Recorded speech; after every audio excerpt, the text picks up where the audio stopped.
Sí, buenas noches. Mi nombre es David Lorenzo, estudiante del Seminario Virtual Nazareno del Cono Sur en Argentina, en la asignatura Historia Eclesiástica número 1. Y estoy haciendo este video para dar respuesta a la tarea que el profesor nos puso en nuestro primer foro de presentación.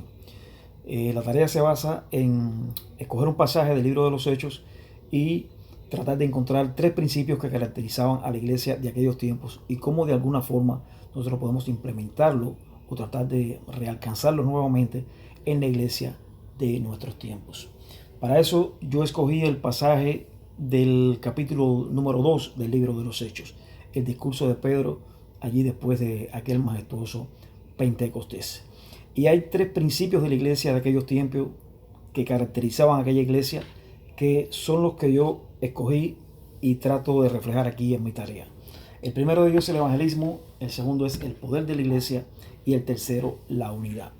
En el principio del evangelismo me basé en el versículo 40 del capítulo 2, cuando allí le preguntan a Pedro y Pedro les responde: y con otras muchas palabras testificaba y les exhortaba diciendo: sed salvos de esta perversa generación.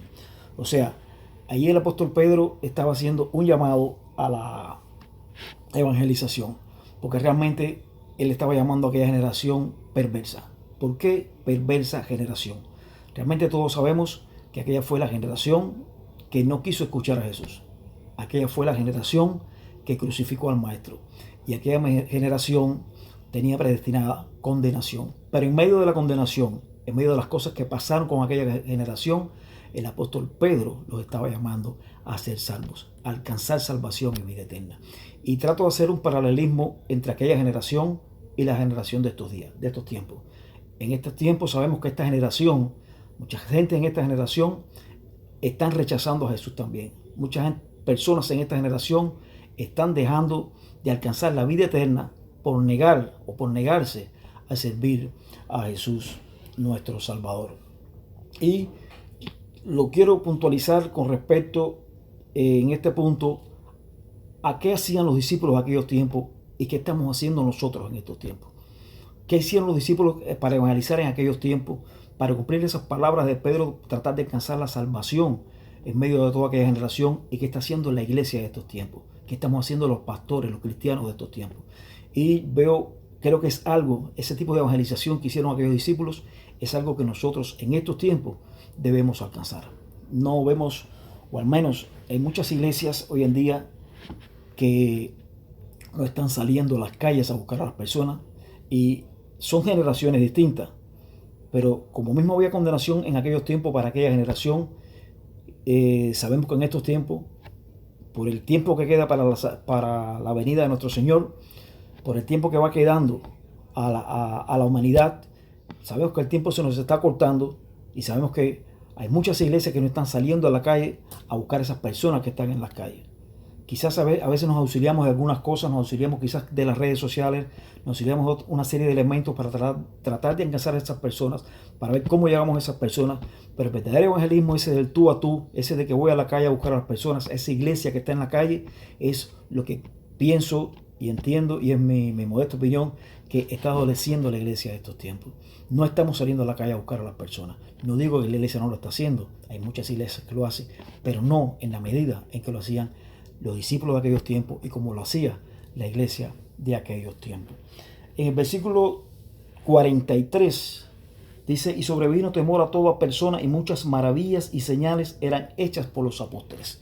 Sabemos de todas las maravillas, de todas las sanidades, de todos los milagros que hicieron los apóstoles en aquellos tiempos. Y hay muchos de aquellos milagros que en la iglesia de estos días tampoco los vemos. Cuando hablamos de sanar enfermos, de sanar paralíticos, de sanar ciegos, de todas las cosas, esas cosas grandiosas que hacían los discípulos, sabemos que estaban llenos del Espíritu Santo después del Pentecostés, y sabemos que lo que hicieron fue algo empoderados por el poder de Dios.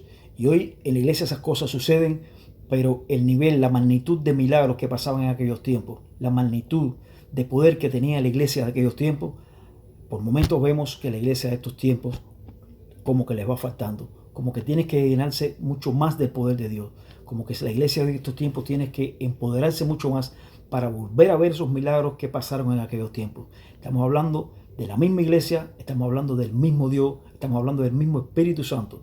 Y por eso creo y entiendo que la iglesia de estos tiempos necesita tener ese empoderamiento también. Y por último, la unidad de la iglesia. Lo vemos también ahí en el versículo 45, y más adelante hasta el final ya el discurso de Pedro va hablando de toda la unidad que había en la iglesia, como ellos lo vendían todo, vendían sus propiedades, lo compartían todo, y es algo que era muy bonito, porque esa unidad dentro de la iglesia, e incluso la unidad entre las iglesias, esa unidad genera amor. Y hoy en día, yo, como por ejemplo, voy a poner un ejemplo, cuando yo vine aquí a los Estados Unidos, llevo en este país solo 3 años, soy cubano, y en Cuba yo no veía estas cosas. Pero cuando vine aquí a los Estados Unidos me llamó mucho la atención la cantidad de iglesias que había.